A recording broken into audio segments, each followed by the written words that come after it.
Complete education के official YouTube पर आप सभी का स्वागत है। और आज हम लोग देखेंगे गणित वर्ग 10 का प्रश्नावली 1.2 का प्रश्न नंबर 5। इससे पहले हमने 1 से 4 तक के प्रश्नों को 3 वीडियो में हल किया, जिसका कि लिंक हम डिस्क्रिप्शन बॉक्स में डाल देंगे। अगर आप उसे नहीं देखे हैं तो देख लीजिएगा, ठीक है, क्योंकि उन्हीं तथ्यों को आधार मान करके इस प्रश्न को हल किया जाएगा। प्रश्न कह रहा है कि जांच कीजिए कि क्या किसी प्रकृत संख्या n के लिए 6n, यहाँ पे n होगा, 6 का पावर क्या होगा, 6 का पावर यहाँ पे n होगा। n यहाँ पे छूट गया है, n को हम दे देते हैं, ध्यान दीजिएगा। कह रहा है कि जांच कीजिए कि किसी भी प्रकृत संख्या n के लिए 6वें अंक के 0 पे समाप्त हो सकती है। ये हमारा प्रश्न है। कह रहा है कि कोई भी संख्या अगर 6वें के रूप में हो, यहाँ पे ध्यान दीजिएगा, यहाँ पे हमने 6वें लिख लिया। n यानी क्या है, किसी भी प्रकृत संख्या का घात है, ठीक है। यहाँ पे 1 भी हो सकता है, 2 भी हो सकता है, 3 भी हो सकता है, 4 भी हो सकता है, कुछ भी हो सकता है। या फिर इसको हम 12 के पावर n लिख सकते हैं, 8 के पावर n लिख सकते हैं, ठीक है। तो कह रहा है कि अगर कोई संख्या 6वें के रूप में है और वो प्रकृत संख्या है तो क्या वह 0 पे समाप्त होगी। 0 पे समाप्त होने का मतलब क्या है कि क्या उसके इकाई के अंक पर 0 होगा, ठीक है। तो हम तथ्य से देखते हैं। सबसे पहले शर्त हमें जानना पड़ेगा कि कोई भी संख्या 0 पर समाप्त कब होगी, उसके लिए क्या कंडीशन होना चाहिए। तो लिखते हैं, प्रश्न से देखिए, किसी भी प्राकृत संख्या को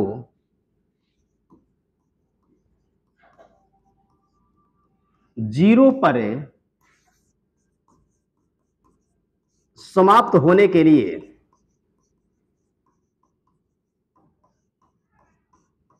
उसके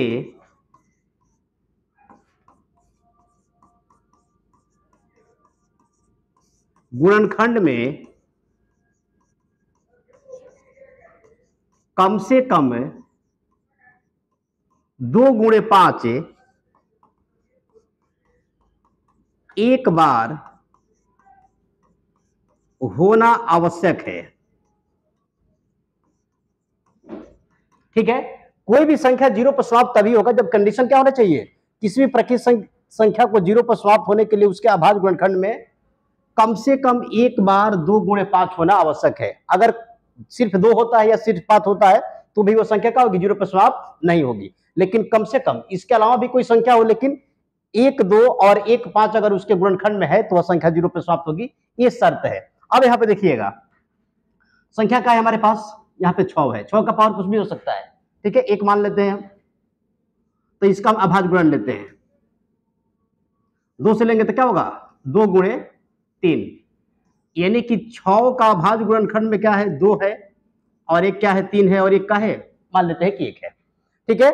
अब देखिएगा शर्त क्या कह रहा है, शर्त कह रहा है कि संख्या कोई भी हो उसका अभाज्य गुणनखंड में क्या होना चाहिए, कम से कम 1, 2 और 1, 5 होना जरूरी है। तो यहां पे क्या है, 2 तो है लेकिन 5 नहीं है, ठीक है। तो लिखेंगे संख्या 6वें के अभाज्य गुणनखंड में, या फिर गुणनखंड में भी कह सकते हैं, ठीक है, अभाज्य गुणनखंड में 1 के 2 गुणे 5 के रूप में नहीं है। क्या है, इसका अभाज्य गुणनखंड में क्या है, कम से कम 1, 2 गुणे 5 के रूप में नहीं है। इसलिए 6वें कभी भी 0 पर समाप्त नहीं होगा। यही क्या होगा, ये तर्क हमें लिखना पड़ेगा। क्यों नहीं होगा, क्योंकि इसका अभाज्य गुणनखंड में कम से कम 1, 2 और 5 नहीं है।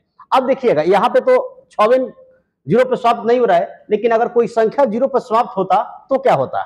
जैसे देखिएगा यहाँ पे क्या है, 12 के पावर हमें लिखे, ये भी क्या होगा, इसका भी अगर हम अभाज्य गुणनखंड करें तो इसके भी अभाज्य गुणनखंड में 1, 5 और 1, 2 नहीं होगा, इसलिए क्या होगा, यह भी 0 पर समाप्त नहीं होगा। 8 को भी वैसा ही। लेकिन अगर यहीं पे हम 10 करते हैं, ठीक है, 10 के पावर n, यानी मान लेते हैं कि 10 हो गया, तो 10 के अभाज्य गुणनखंड में क्या है, 1, 5 और 1, 2 है, इसलिए क्या हो रहा है, 10 जीरो पे समाप्त हो रहा है। ठीक है, तो इस प्रकार आप लोग इस तथ्य के सहारे क्या कर सकते हैं, इस प्रश्न को हल कर सकते हैं। एक एग्जांपल हम और आपको देते हैं, जैसे मान लीजिए कि 20 का पावर n हो गया। ठीक है, 20 यानी कि इसको मान लेते हैं कि 20 क्या है, 20 हो गया है। तो 20 को अगर हम अभाज्य गुणनखंड के रूप में लेते हैं तो क्या होगा, 2 गुणे 2 गुणे क्या हो गया 5। यहां पे ध्यान दीजिएगा, 20 के अभाज्य गुणनखंड में क्या है, 2 तो एक है ही, लेकिन इसके अलावा क्या है, 2 गुणे 5 है। तो यही देखिएगा, 2 हो गया, अब 5 दूनी क्या हो गया, 10 हो गया। 10 में हम 2 से गुणा करेंगे तो क्या हो जाएगा, 20 हो गया। यानी कि संख्या जो 20 है वो क्या है, जीरो पे समाप्त हुआ है। तो किसी भी प्राकृत संख्या को शून्य पे समाप्त होने के लिए उसके अभाज्य गुणनखंड में या फिर गुणनखंड में कम से कम 1 5 और 1 2 होना आवश्यक है। अगर इस शर्त को पूरा करता है तो वो संख्या जीरो पे समाप्त होगा, वरना वो संख्या जीरो पे समाप्त नहीं होगा। अब हम इसके बाद से इसमें का प्रश्न नंबर 6 देखेंगे। एक बार स्क्रीनशॉट इसके लिए लीजिएगा, प्रश्न नंबर 6 देखेंगे। अब प्रश्न नंबर 6 कह रहा है, ध्यान दीजिएगा, बहुत ही अच्छा प्रश्न है ये, और बहुत बार बोर्ड के एग्जाम में, बिहार बोर्ड में इसको पूछा गया है। जब भी ये प्रश्न आएगा तो 5 अंक में ही आएगा, इसलिए इस प्रश्न को ध्यान से देखिएगा। कह रहे कि व्याख्या कीजिए कि 7 गुणे 11 गुणे 13 प्लस 11 और 7 गुणे 6 गुणे 5 गुणे 4 गुणे 3 गुणे 2 गुणे 1 प्लस 5 भाज्य संख्याएं क्यों है। सबसे पहले देखते हैं कि भाज्य संख्या क्या है और अभाज्य संख्या क्या है। देखिएगा, तो वैसी संख्या जो सिर्फ एक और अपने आप के अलावा अन्य किसी संख्या से विभाजित नहीं होती, उसको हम लोग क्या कहते हैं, अभाज्य संख्या कहते हैं। भाज्य संख्या किसे कहते हैं, तो ऐसी संख्या जो एक और अपने आप के अलावा अन्य किसी संख्या से विभाजित होती है, उसे हम लोग क्या कहते हैं, भाज्य संख्या कहते हैं। इससे पहले हमने जब संख्या पद्धति का बेसिक बताया था तो उसमें इन सभी बातों का जिक्र किया था। अगर आप नहीं देखे तो डिस्क्रिप्शन में उसका लिंक है, जाकर के आप लोग उसको देख सकते हैं। ध्यान दीजिएगा, जैसे मान लीजिए कि 6 है, अब 6 भाज्य है कि अभाज्य है, इसको जानने के लिए क्या करेंगे, हम इसका गुणनखंड करेंगे। हमने क्या किया, तो 6 को क्या लिख सकते हैं, 2 गुणे 3 लिख सकते हैं। ठीक है, अब देखिएगा, तो 2 गुणे 3 हो गया, एक यहाँ पे 1 भी हो सकता है। तो जब किसी संख्या के अभाज्य गुणनखंड क्या होगा, 2 से अधिक होगा, तो वह संख्या क्या होगा, भाज्य संख्या होगा। अगर 2 होता है या फिर 2 से अधिक नहीं होता है तो संख्या क्या होगा, आपका अभाज्य संख्या होगा। देखिए कैसे, जैसे मान लीजिए कि हमने यहाँ पे ले लिया आपका 7, तो 7 का फैक्टर क्या होगा, यानी कि गुणनखंड इसका क्या हो सकता है, एक 7 होगा और एक क्या होगा, आपका 1 होगा। यानी कि यहाँ पे जो अभाज्य गुणनखंड हमारा निकल के आया क्या है, सिर्फ 2 संख्या है, एक 7 है और एक क्या है, 2 है। इसलिए क्या होगा, कोई भी अभाज्य संख्या होगा तो उसका जो गुणनखंड होगा उसमें क्या होगा, एक तो संख्या स्वयं होगा और एक क्या होगा, 1 होगा। ठीक है, यहाँ पे देखिएगा, ये संख्या क्या है, भाज्य संख्या है, तो इसके गुणनखंड में क्या हमने देखा, एक तो 1 है और एक क्या है आपका 3 है और एक 2 है और एक यहाँ पे स्वयं संख्या भी क्या हो सकता है, 6 हो सकता है। यानी कि इसके भाज्य गुणनखंड में क्या है, 4 संख्या आ रही है, लेकिन इसके भाज्य संख्या में कितना आ रहा है, 2 संख्या आ रही है। तो जिस संख्या के अभाज्य गुणनखंड में सिर्फ क्या हो, 2 गुणनखंड हो, वह संख्या क्या होगा, अभाज्य संख्या। और जिस संख्या के अभाज्य गुणनखंड में 2 से अधिक गुणनखंड हो, वह क्या होगा, आपका भाज्य संख्या। तो हम देखते हैं इसी शर्त में। ठीक है, ध्यान दीजिएगा, शर्त हमने देख लिया। पहला कंडीशन क्या कह रहा है, कंडीशन फर्स्ट यहां पे, ठीक है, 7 गुणे 11 गुणे 13, अब प्लस क्या है, 13 है। अब ध्यान दीजिएगा, इसमें से हम क्या ले सकते हैं, 13 को हम ले सकते हैं। तो यहां पे हो गया 13 अगुणे, क्या बच गया आपका, 7 अगुणे बच गया हमारा 11। अब प्लस क्या होगा, 1 होगा। फिर हम अगर गुणा करते हैं तो 7 गुणे 11 फिर क्या होगा, गुणे 13 हो जाएगा। अब फिर यहाँ पे क्या होगा, 13 गुणे 1 यानी कि 13 हो गया। अब इसको लिख देंगे 13 अगुणे 11 77 हो गया, अब प्लस से 1 यानी कि 13 गुणे 78 अगुणे क्या हो सकता है, 1 हो सकता है। यानी कि ये जो संख्या दी गई है उसके अभाज्य गुणनखंड क्या है, या फिर उसके गुणनखंडों की संख्या क्या है, 2 से अधिक है, इसलिए संख्या क्या होगी, भाज्य संख्या होगी। ठीक है, अब मैंने बताया था ना कि भाज्य संख्या कब होगी, जब उसके गुणनखंडों की संख्या 2 से अधिक होगी तो संख्या क्या होगी, भाज्य संख्या। और जब किसी संख्या के गुणनखंडों की संख्या 2 ही होगी तो संख्या क्या होगी, अभाज्य संख्या। तो लिखेंगे, दिए गए संख्या के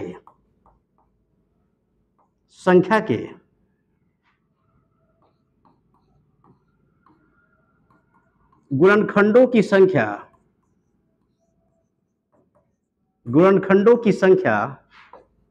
2 से अधिक है, 2 से क्या है, अधिक है, इसलिए संख्या क्या है जो है उसको लिख देंगे। संख्या 7 गुणे 11 गुणे 13 प्लस 11, 13 प्लस से 13 एक के भाज्य संख्या होगी। क्या होगी? भाज्य संख्या होगी। शर्त क्या है? क्योंकि इसका अभाज्य गुणनखंड क्या है? 2 से अधिक है, यानी कि इनके गुणनखंडों की संख्या क्या है? 2 से अधिक है, इसलिए एक के भाज्य संख्या होगी। दूसरा भी इसमें का कंडीशन जो दिया हुआ है उसको हम देख लेते हैं। दूसरा कंडीशन क्या है हमारे पास? 7 गुणे 6 गुणे 5 गुणे 4 और फिर गुणे क्या है? 3 गुणे 2 गुणे 1 प्लस क्या है? 5 है। इसमें उभनिष्ठ क्या है? तो उभनिष्ठ इसमें 5 है। 5 को हम क्या करेंगे? कॉमन ले लेंगे। 5 हमने बाहर कर लिया। अब क्या बच रहा है? 7 गुणे 6, 5 तो ले लिए, 4 बच गया, और गुणे क्या है? 3, और फिर गुणे क्या है? 2, और यहाँ पे क्या होगा? 5 हमने कॉमन लिया है तो यहाँ पे 1 बचेगा। अब ध्यान दीजिएगा, ये क्या हो गया? 5। अब देखिएगा इसको क्या लिख सकते हैं? ये क्या होगा हमारा? 6 7 42 हो गया। अगुणे 4 12, अब 12 दूनी कितना? 24 प्लस से 1, यानी कि 5 गुणे, इसका जब हम गुणा करेंगे ना तो क्या होगा? ये हो जाएगा हमारा 1008 प्लस 1, यानी कि इसको लिख सकते हैं 5 गुणे 1009। 108 में 1 जुटेगा ना तो क्या होगा? 1009, और गुणे हम यहाँ पे ले लेंगे 1। यहाँ पे भी क्या है? वही सत्य आ रहा है, क्योंकि जो भी संख्या दिया हुआ था उसके गुणनखंड में क्या है? गुणनखंडों की संख्या 2 से अधिक है। गुणनखंडों की संख्या क्या है? 2 से अधिक है, इसलिए यह भी संख्या क्या होगा? एक भाज्य संख्या होगा। तो लिखेंगे दिए गए संख्या के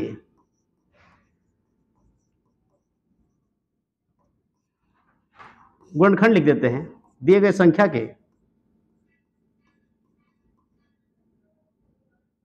गुणनखंडों की संख्या 2 से अधिक है। 2 से क्या है?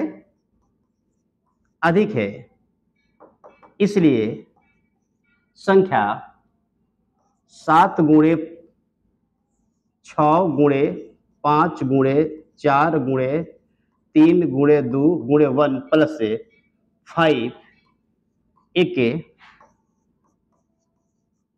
भाज्य संख्या होगा।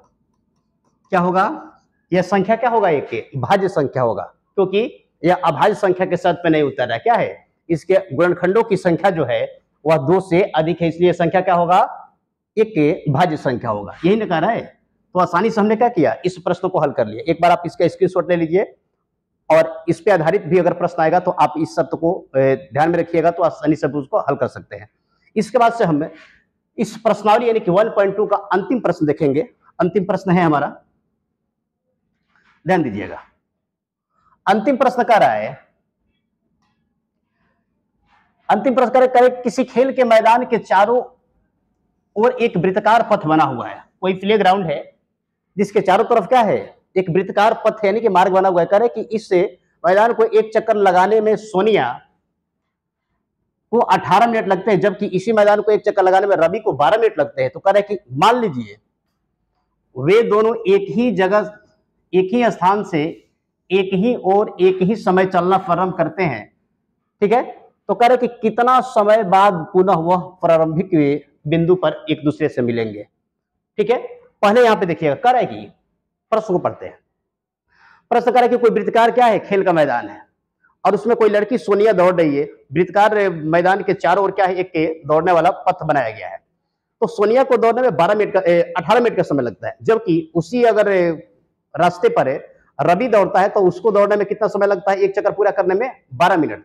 तो कह रहे कि अगर ये दोनों सोनिया और रवि मैदान के पथ के एक ही बिंदु पर दौड़ना प्रारंभ करते हैं, एक ही दिशा में दौड़ना प्रारंभ करते हैं, तो पुनः कितने समय बाद वह आकर के उसी बिंदु पर मिलेंगे, ठीक है?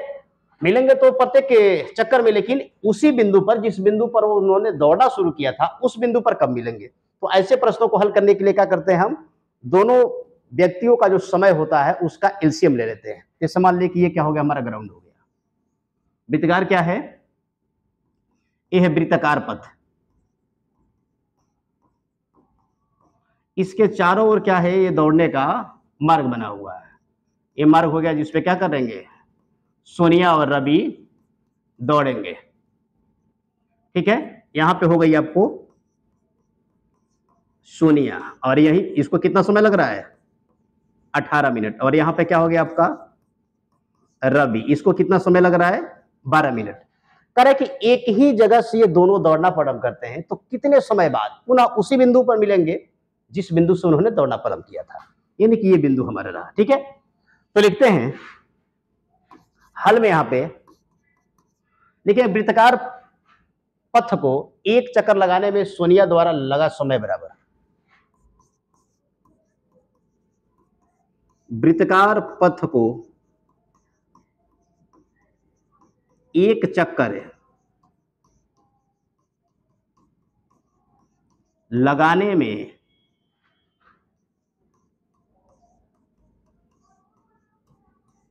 सोनिया द्वारा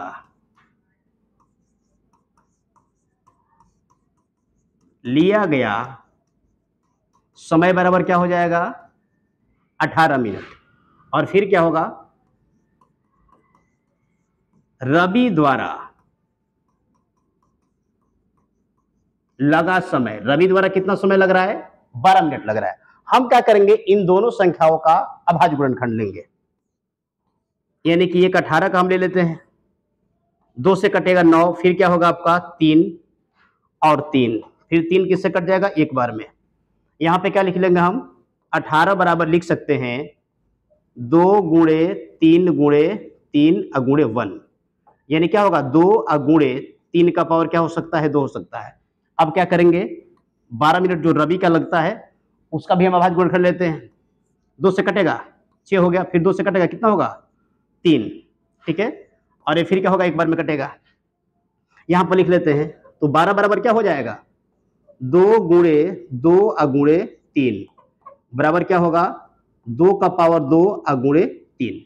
ठीक है, हमने बताया था कि जब हमें दो संख्याओं के अभाज्य गुणनखंडों से जब एचसीएफ लेते हैं, ठीक है, तो एचसीएफ लेते हैं तो निम्नतम घात वाला संख्या लेते हैं, लेकिन जब वही हम एलसीएम लेंगे तो क्या होगा, अधिकतम घात वाला संख्या को लेते हैं। तो यहां पे लिखेंगे 18 एवं 12 का